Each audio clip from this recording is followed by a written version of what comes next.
오늘 이 시대를 위기의 시대라고 합니다. 그래서 도처에서 가장 많이 듣는 말이 위기다, 위기다. 그래서 우리나라 경제도 위기고 도덕과 윤리도 위기고, 그래서 도덕과 윤리의 경계선이 어디에 있는지 모호한 시대에 살아가고 있어요. 정치도 위기고 교육도 위기고 가정도 붕괴되고, 문득 식당에 가보면 도서실 같은 자리가 쫙 있길래 뭔가 했더니 혼자 밥 먹는 혼밥족이 많아서 식당 좌석도 그렇게 만들어 놓았어요. 그리고 더하여 교회의 위기다. 이런 위기에 대한 이야기를 많이 듣게 됩니다. 그런데 진짜 위기는 우리의 가슴 속에 부흥이라는 단어가 잊혀지고 있다는 것. 나도 좀 더 나은 삶을 살아갈 수 있다. 나도 좀 더 잘 될 수 있다. 나도 좀 더 좋은 사람이 될 수 있다. 우리 가정도 더 행복해질 수 있다. 또는 우리 교회가 부흥할 수 있다라는 부흥과 희망에 대한 그런 마음이 식어져 가고 있다는 것이 진짜 큰 위기라 할 수가 있는 것입니다. 오늘날 우리가 잊어버린 단어가 있다면 바로 부흥이라는 단어. 이 잊어버린 단어를 다시 우리의 가슴 속에 새기고 다시 되살려야 될 때인 것입니다. 어릴 적에 많이 들었던 질문이 있죠. 너는 커서 뭐가 될래? 너의 꿈은 무엇이냐? 라고 하는 질문을 종종 들었습니다. 이 질문을 들을 때마다 저는 나는 커서 뭐가 될까? 또 내가 어린이 되었을 때 나의 모습은 어떻게 될까라는 생각을 종종 했습니다. 그런데 저는 부모님이 저희 가슴 속에 꿈을 일찍이 새겨주셨어요. 그래서 어릴 적에 부모님이 너는 커서 목사가 되라, 그리고 그렇게 기도해라, 이렇게 가르쳐 주셔서 하나님 저는 커서 목사가 되겠습니다 라고 기도하다가 이렇게 목사가 되었습니다. 그래서 저는 꿈대로 목사의 직을 감당하니 얼마나 행복한지 모릅니다. 그런데 목사가 되고 나니 또 하나의 꿈이 생겼습니다.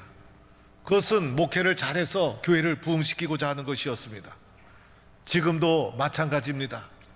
그래서 부흥이라는 단어만 생각하면 가슴이 뛰고, 부흥을 생각하면 하나님이 주신 은혜를 다시 꿈꾸게 되고, 얼마 전에 우리가 힘차게 불렀던 부흥이라는 찬양이 있죠.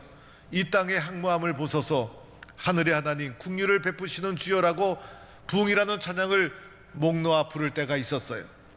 그럴 때가 되면 가슴이 뜨거워지고 힘차게 찬양을 따라 부르게 됩니다.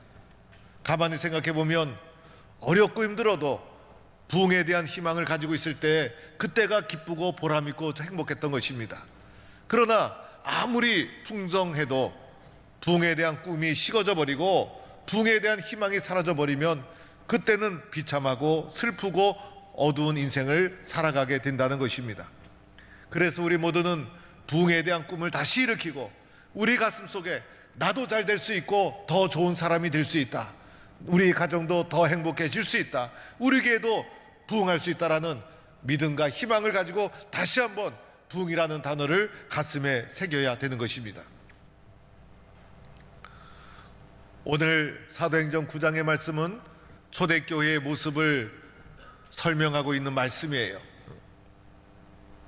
오늘 초대교회는 베드로의 선포로 복음이 증거되고 이제 교회가 생기고 믿는 자가 많아지게 됩니다.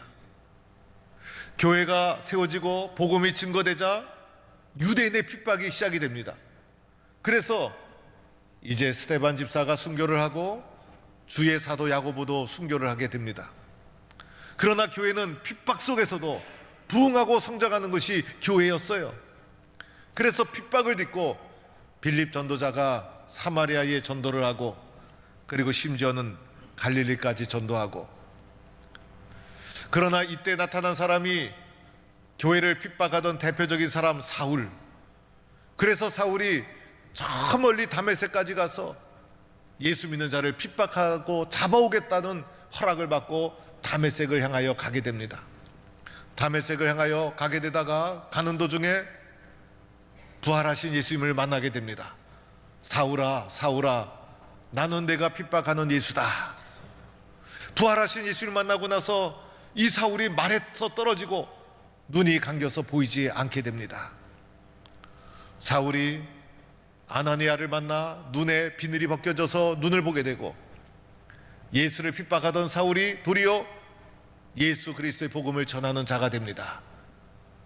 예수 그리스도의 복음을 전했지만은 사울을 무서워해서 그 누구도 사울을 가까이 하지 않았지만은 바나바라는 귀한 주님의 제자가 사울을 데려다가 교회의 사람으로 만들어 버립니다. 그래서 사울이 변화되어서 교회를 섬기고 복음을 전하는 자로 된 직후에 교회의 모습이 설명된 것이 오늘 읽은 9장 31절의 말씀이에요. 교회를 핍박하던 대표적인 사람 사울이 변화돼서 예수 그리스도의 복음을 받아들이고 교회 일꾼이 된 이후에 교회의 모습이 어떠했는가? 오늘 9장 31절 말씀을 다시 한번 가슴에 새기는 마음으로 우리 함께 찾아서 읽어보도록 하겠어요. 그리하여 온 유대와 갈릴리와 사마리아 교회가 평안하여 든든히 서가고 주를 경외함과 성령의 위로로 진행하여 수가 더 많아지니라. 아멘. 초대교회 모습이에요. 오늘 이 초대교회 모습 속에 네 가지 교회의 특징이 나옵니다. 이 교회 네 가지 특징을 우리가 잘 보고 우리 교회도 이러한 교회가 되도록 순종하고 힘써야 합니다. 첫째는 오늘 말씀 보니 이렇게 쓰여져 있어요. 온 유대와 갈릴리와 사마리아 교회가 라고 말씀하고 있습니다. 즉 교회가 지역을 넘어 퍼져나가고 전도되고 전파되기 시작했다는 거예요. 교회는 전파되어야 되는 것이죠. 교회는 지역을 넘어서는 거예요. 그래서 교회가 예루살렘에만 있었던 것이 아니라 예루살렘에서 유대로, 유대에서 사마리아로, 사마리아에서 갈릴리까지, 심지어는 땅 끝까지 전해져야 되는 것이 하나님의 복음. 그런데 이 복음이 지역을 넘어서는 가정 속에 부딪히는 것이 무엇일까? 지역의 전통과 문화와 부닥치게 되는 거예요. 그래서 세상 사람들은 우리와 다르면 받아들이지 않아요. 그래서 세상 사람들은 고향이 어디냐, 학교가 어디냐, 그래서 다르면 받아들이지 않고 같아야 만나지만은 복음은 예루살렘을 넘어 유대로, 유대를 넘어 갈릴리로, 사마리아로 지역을 넘어설 때마다 문화를 넘어서고 지역의 감정과 전통을 넘어서고 때로는 지역의 종교를 넘어서고 그러면서 지역을 초월해서 그리스도 안에서 인종과 전통과 지역이 다름에도 불구하고 하나 되게 만들어주는 것이 하나님의 복음이라는 거예요. 그래서 이 복음이 세상의 모든 지역의 정서와 상황을 뛰어넘어 갈릴리, 사마리아, 심지어는 온 땅까지 복음이 전해지고 모든 사람이 그리스도 예수를 믿는 놀라운 역사가 일어나게 되었다는 거예요.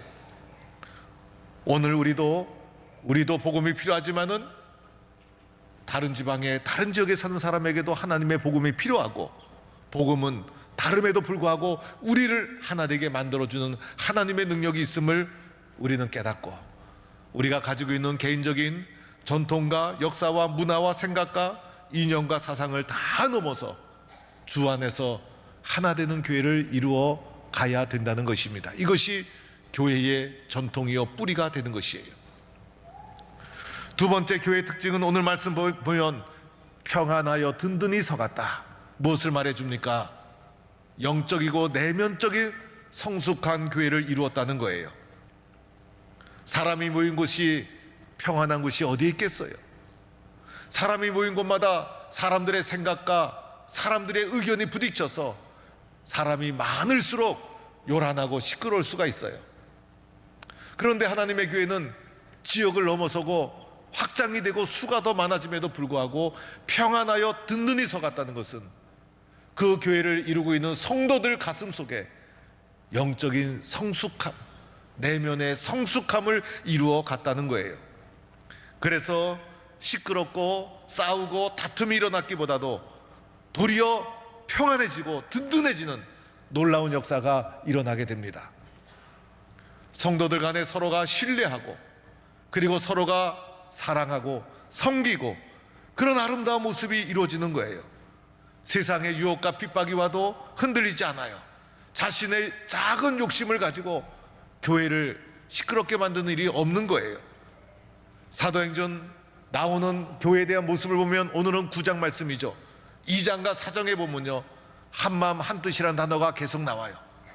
바울의 다른 서신에도 보면 교회의 모습을 표현할 때 한마음 한뜻이다, 그리스도 예수를 중심으로 한마음 한뜻이 되어서 영적 내면적 깊은 성숙을 이루어서 세상의 작은 욕심에도 흔들리지 않는 깊은 뿌리 깊은 신뢰와 사랑과 한마음 한뜻으로 이루어갔던 평안하여 든든히 서가는 교회의 모습, 이러한 것이 초대교회의 특징이요, 오늘 우리도 이렇게 영적 내면적 깊은 성숙을 이루어가는 믿음의 길을 걸어갈 때 우리 교회도 초대교회를 본받아 평안하고 든든히 서가는 교회로 나가게 되는 것입니다. 세 번째로는 주를 경외한다, 이렇게 말씀하고 있어요. 주를 경외한다는 것은 예수를 그리스도로 경외하고 고백하는 신앙의 정체성을 분명히 했다는 거예요. 교회가 예루살렘을 넘고 유대를 넘고 갈릴리 사마리아를 넘어 지역이 넘어설 때마다 그 지역의 전통과 문화와 만나게 되는 것이고, 때로는 이런 가정 속에서 교회가 토착화 과정을 거치면서 교회의 신앙이 변질될 수가 있었던 거예요. 그러나 교회가 지역과 문화를 넘어서면서도 주를 경외하는 마음을 잃지 않았다는 거예요. 교회의 신앙의 뿌리가 뭐고 본질이 뭔지를 분명히 기억하고 예수님에 대한 신앙의 고백을 분명히 하며 교회가 성장해 갔다는 것이죠. 예수 그리스도의 고백, 상황과 환경과 문화를 넘어서 오직 예수만이 그리스도가 되신다는 신앙의 본질, 유일한 그리스도에 대한 고백, 이것을 분명히 붙잡고 교회가 든든하게 세워져 갔던 거예요. 초대교회에 대한 설명을 보면 교회 성도들의 모습을 이렇게 표현할 때가 종종 나와요. 사람마다 두려워하는데, 사람마다 두려워했다는 것이 무엇을 말합니까? 이 교회는 하나님의 교회예요, 그 주님이 머리가 되시고 살아계신 하나님이 함께 하신다는 두려워하는 마음이 성도들 사이에 살아있었다는 거예요. 그래서 성도들 마음속에 하나님이 살아계시고 예수님이 우리와 함께 하신다는 두려워하는 마음, 경외하는 마음이 살아있을 때 그 교회가 살아있는 교회가 되는 거예요. 이렇게 주를 경외하는 신앙을 가지고 교회가 세워져 가게 된 것이죠.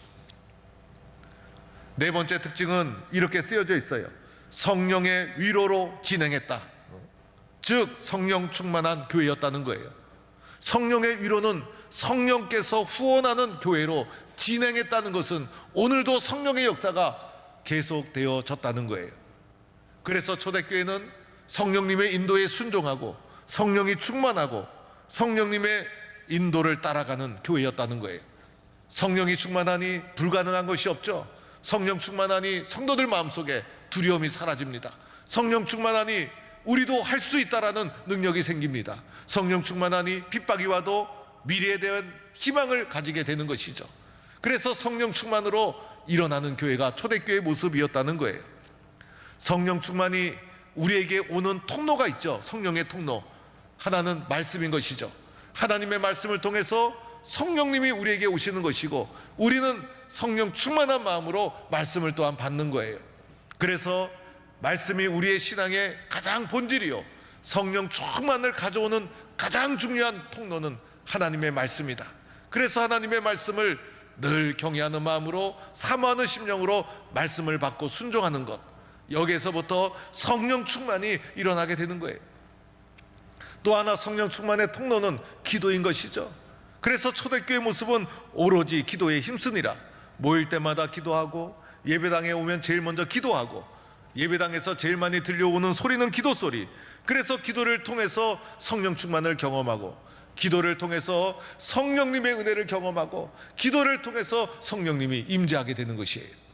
그래서 기도를 통해서 우리는 성령 충만한 교회, 성령의 인도를 진행하며 받게 되는 것이에요. 기도는 심는 것이죠. 심은 대로 되는 거예요. 저도 어릴 적부터 커서 목사가 되겠습니다 라고 심으니까 심은 대로 그대로 목사가 되어진 거예요. 그래서 늘 깨어 나를 위해서, 교회를 위해서, 가정을 위해서 기도하면 기도한 대로 되어질 줄로 믿습니다. 또한 성령님은 교회를 통해서 오는 거예요. 그래서 성령의 은혜는 교회를 통해서 받는 것이고, 성령님이 교회를 세운 것이고, 성령님이 교회를 이끌어가는 것이고, 그래서 성령 충만한 사람은 교회에 충성된 일꾼으로 세워지는 거예요. 우리가 부름받은 것은 이 땅에 교회를 세우라는 주님의 뜻이 있는 거예요. 그래서 성령 충만해서 교회를 섬기는 거예요. 성령 충만해서 주님이 남기신 이 땅에 세워진 교회, 예수님이 머리가 되시는 이 교회를 통해서 나의 성령 충만한 헌신을 통해서 예수님의 꿈을 이루어가는 거예요. 예수님의 심장 속에 있었던 그 꿈, 한 사람 한 사람을 구원하고자 하는 그 예수님 심장 속에 있었던 십자가의 사랑의 꿈, 그 꿈을 이루고자 주님은 교회를 세워주신 것이고 우리를 불러주신 거예요. 그래서 우리는 성령 충만한 마음으로 교회를 통해서 성령님의 인도에 순종하며 주님의 꿈을 이루어 가는 것입니다. 초대교회 모습이 바로 이러한 교회의 모습이었어요. 결론은 어떻게 되죠? 오늘 마지막 말씀, 수가 더 많아지니라. 한마디로 말하면 부흥했다는 것이죠. 이렇게 부흥하는 초대교회를 본받는 우리 동북교회가 되기를 축원합니다. 저는 사도행전 9장 31절 말씀을 본문으로 해서 내년 우리 교단을 이끌어갈 주제를 성령의 능력으로 부흥하는 교회 이렇게 잡았어요. 이제는 한국교회가 안 된다라는 생각을 다 버리고 교회 부흥을 위해서 도전해야 된다. 그래서 우리 교단 산하의 전 교회 강대상에 제가 우리 교단의 주요한 분들과 함께 기도하면서 결정한 성령의 능력으로 부흥하는 교회라는 표어가 다 걸릴 거예요. 그 표어 아래서 우리가 힘차게 한 해를 달려가서 부흥하는 한국교회를 함께 세워보자는 거예요. 저에게도 절실한 문제이기도 하고 코로나 이후 한국교회가 부닥친 오늘의 위기에 가장 갈급한 문제이기도 한 거예요.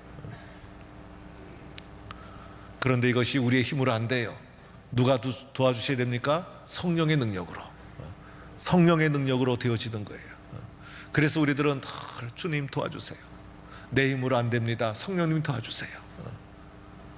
이렇게 나갈 때 우리 한국에 있는 많은 교회가 도대체 김영걸 목사 포항동북교회는 어떠한가 이렇게 들여다볼 거예요. 그랬더니 우리 포항동북교회 성도님들이 성령의 능력으로 부흥하는 교회 표대로 열심히 순종하고 열심히 기도하고 열심히 충성하고 성령의 능력에 의지해서 우리도 할 수 있다, 우리도 부흥할 수 있다, 우리도 일어나자 열심히 기도하는 모습, 성령 충만한 모습을 보게 되면 우리 교회가 포항에 있는 교회지만은 한국 교회를 깨우는 교회로 쓰여지게 되는 거예요. 우리 교회를 통해서 한국 교회가 깨어나는 놀라운 역사가 일어나기를 축원합니다. 오늘 말씀 초대교회 4가지 특징을 우리에게 적용해 보면, 첫째는 유대와 예루살렘, 사마리아로 퍼져나갔던 것처럼 복음을 전하는 교회가 되어야 하는 거예요. 그래서 오늘도 세상의 문화, 역사, 지역과 관계없이 주님, 내가 받고 구원받은 이 하나님의 복음을 나도 전하게 하여 주세요. 사람이 누구든 상관이 없어요. 지역이 어디든 상관이 없어요. 주님, 이 복음이 퍼지게 하여 주세요. 그래서 복음을 전파하고 전하는 자가 되어야 할 줄로 믿습니다. 두 번째는 오늘 영적으로 내면적으로 성숙한 교회를 이뤘던 것처럼 주님, 나도 예수 믿는데 좀 깊이 있는 신앙을 가지게 해주세요. 난 또 내면적으로 깊이 있고 영적으로 깊이 있는 신앙을 가지게 해주세요. 그래서 말씀을 더 깊이 묵상하고 하나님의 교회를 더 뜨겁게 사랑하고 그래서 깊이 있는 신앙을 가지게 해주세요. 이렇게 하나님 앞에 기도하고 나가야 되는 거예요. 그래서 우리 교회가요, 세상에서 볼 수 없는 뜨거운 사랑으로 하나가 되어야 되는 거예요. 세상 사람들은 교회 와서요, 교회 와 보니까 세상에서 볼 수 없는 사랑이 충만한 거예요. 야, 이 교회는 왜 이렇게 뜨거울까? 이 교회는 왜 이렇게 친절할까? 이 교회 사람들은 왜 이렇게 밝을까? 보니까 예수님에 대한 신앙의 깊이가 다른 거예요. 그래서 뜨겁게 사랑하고 용서하고 이해하고 기도해주고 후원해주고 이런 은혜로 뭉쳐진 교회를 사람들은 찾고 있는 거예요. 오늘 이렇게 영적으로 충만한 교회를 이루어 가야 합니다. 오늘날 가장 중요한 문제 중에 하나가 외로움의 문제래요. 외로운 사람이 많다는 거예요. 오늘 우리 교회 이렇게 예배를 함께 부리는 분 가운데서도 외로운 분들 계시면 여러분 오늘 나가시면서 저하고 손이라도 한번 잡아주시기 바랍니다. 어느 나라는 외로움 해결부가 있대요. 장관 중에 외로움을 해결하는 이 장관이 있대요. 어느 나라는. 그래서 저도 우리 교회도 재직 부서 중에 외로움 해결부가 있어야 되는가 이런 생각을 잠시 해봤어요. 외로움 때문에 사람들이 더 고독해하고 힘들고, 그런데 포항동북교회 봤더니 외로운 사람이 하나도 없어요. 얼마나 사랑이 충만한지. 왜냐하면 영적으로 내면적으로 성숙해서 깊이 있는 모습으로 서로가 서로를 품어주고 사랑하는 교회, 이런 교회를 함께 이루어 가기를 축원합니다. 세 번째는 주를 경외한가. 예수님에 대해서 분명히 신앙 고백이 단단해야 돼요. 흔들리지 않는 주님에 대한 신앙 고백. 누가 뭐라 그래도 흔들리지 않는 예수님에 대한 신앙의 고백. 오늘도 주님이 나와 함께 하신다는 확신을 가지고 살아가는 거예요. 오늘 우리는 이 확신의 문제 때문에 힘들고 혼란스러운 거예요. 네 번째는요, 성령의 충만. 늘 성령님을 사모하고 성령님의 은혜를 사모하고 성령 충만하길 원하고, 이렇게 살아갈 때 하나님께서 그 사람의 삶도 부흥시켜 주시고, 그분이 섬기는 교회도 부흥시켜 주시고, 꿈이 있고 부흥이 있는 놀라운 역사가 일어나게 될 줄로 믿습니다. 기독교는요, 한 분이신 하나님을 믿고 살아가는 종교예요. 우리의 인생도 한 번뿐이죠. 예수님도 한 분이시고 성령님도 한 분이시고, 우리는 교회를 섬겨도 한 교회를 섬기는 거예요. 우리는 하나로 인생을 승부하는 거예요. 세상에 살아가면서 한 가지로 인생을 살아가는 거예요. 하나가 풀리면 다 풀리는 거예요. 예수 믿는 이 한 가지, 교회를 섬기는 이 한 가지, 하나님 앞에 살아가는 이 한 가지, 여기에서 성령 충만해서 하나님 앞에 놀랍게 쓰임받는 동부의 성도가 되기를 간절히 축원합니다.